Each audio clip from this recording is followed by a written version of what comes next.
Welcome to Kinesiology Today. I'm Zach Bowman. And I'm Logan Spivey. It's been a hell of a season for our Texas Tech sports, and we really want to take a look into our women's tennis team who's had major success this year. Yeah, they've really been showing out this semester, and we're going to take a look at one of the key parts of their success, Melissa Lindstrom. I teach Kinesiology 3323. It is the care and prevention of athletic injuries. It's a elective for the kinesiology degree.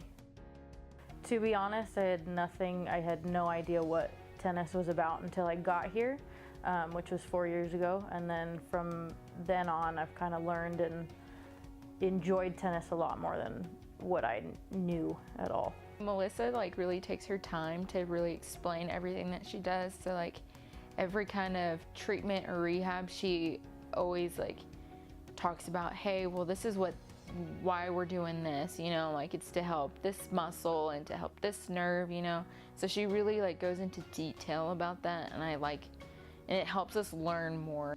Everyday challenges, I think, is just more scheduling than anything else. I teach in the mornings from 9:30 to 10:50, and then you have to fit in treatments with your athletes, and then you have practice from 2:30 to 4:30 or 5, and then you have workout after that with the teams. So I'm not done until about probably 6:30 or 7. In the training facility, some of the new stuff that I really love is the AlterG treadmill. It's the anti-gravity treadmill. We can control how much body weight the athlete uses, so if they have a lower extremity injury, we can still get them moving and doing cardio without loading the injury, so we can get them back a lot faster. As I was playing here, she got here when I was a sophomore, and she was a completely different trainer as she was compared to the previous one. She really put in the hours, and as a player, you really feel grateful for all the work she did. It's really awesome to kind of watch them be, so disappointed in the beginning, and then watching them grow and overcome that kind of adversity. Wow, what an incredible story from Ms. Lindstrom. It is awesome to see how she balances playing and her teaching schedule at the same time. What a story.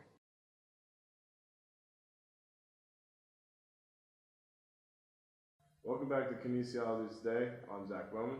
And I'm Logan Spivey. It was really cool to see just how important technology is for the tennis team. Now let's take a look and dive deeper into seeing how important technology is with physical therapy.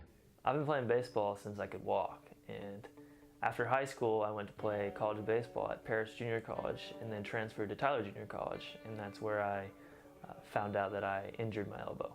I went to the doctor, and it's called plica syndrome, which is what I did to it. I don't really know what exactly, but it's inflammation in my knee. Last May I had the surgery, and it was a left knee arthroscopy, which is basically where they just went in and removed parts of the swollen tissue in my knee. Well, I actually hurt a ligament in my elbow, which is actually pretty common amongst pitchers. It's actually called the ulnar collateral ligament, also known as the Tommy John ligament, as baseball players call it. The surgery to fix a torn UCL is actually a complete reconstruction of the elbow. So what they do is they actually take a different tendon, in my case the wrist, and replaced my ligament in my elbow with that tendon from my wrist. In sports and really any everyday life, it's important to be flexible, and I think a lot of athletes forget that portion of being athletic, is that they're so worried and so much is going on around strength, being strong, versus it's time to turn around and focus on the flexibility of your muscles.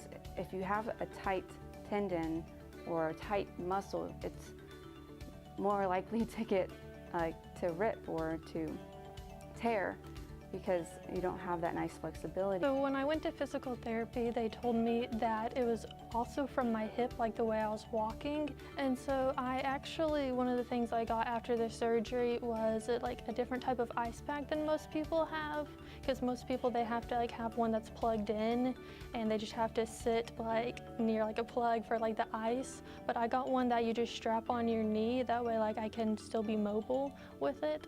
Well, the recovery process is actually quite long. The main goal is to regain flexibility, so at the beginning of my rehab I did a lot of flexibility training, a lot of stretching, and then worked my way into strengthening it. So I originally started with 2.5 pound weights and did bicep curls, forearm curls, and then now I do a lot of strengthening of the shoulder and the shoulder blade. And now after physical therapy, like I don't really have pain as much. Like when I'm running, I can do volleyball and all this other stuff now. My rehab has been going really well. I'm currently playing club baseball, play second base. I can make pretty much every throw on the field. Right now it's just about keeping the strength up and making sure the pain is down.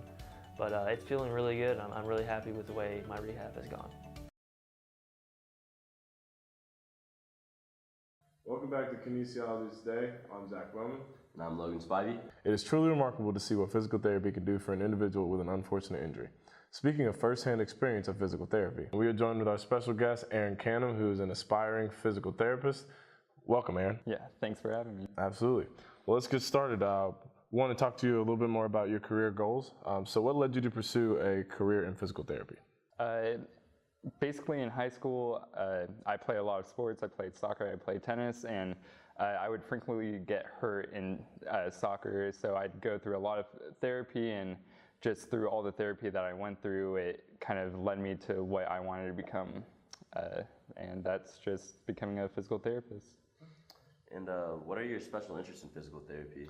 I'm wanting to go onto a sports team, so since I like soccer a lot, hopefully maybe traveling to England where the game's bigger and getting onto a soccer team there. Okay, so for physical therapy, you want to be on the main, bigger stage instead of just a small practice, but yeah, you always have to start somewhere. So starting at a small practice locally here in Lubbock, or maybe traveling to the Dallas area.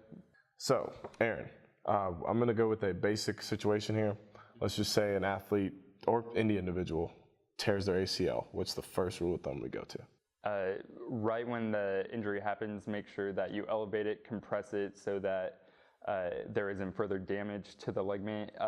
Usually you go straight to the ER, and then they'll have a surgeon look at it, make sure that there aren't any complications. They'll put it in a cast real quick, and then they'll schedule surgery later in the week. They try to have surgery done as quick as possible so you can go through rehab as soon as possible. And so with rehab, a lot of it is just waiting and testing your limits at first. So you want to build up the strength back in your ACL because they just, during the surgery, they reattach it and basically sew it back together. Right. So, and that healing process is something, I know the length of it is like at least, what, 6 months plus? Yeah, 6 to 8 months to lean back towards walking on your own and being able to start running and doing non-contact physical activity. How would you go about handling a diagnosis that was unfamiliar to you? A lot of the job is adapting to what's going on, so it just requires a lot of studying. So basically going on Google, looking up the type of injury that occurred, and looking at different ways people have used practices to help rehabilitate that injury. Well, all right, Aaron, we appreciate you taking the time to come join us on our Kinesiology today. We really wish you the best in your aspiring efforts to be a physical therapist. So thank you for having me. Again, I am Zach Bowman. I'm Logan Spivey. And we appreciate you taking the time to check out Kinesiology today. Hope to see you next time.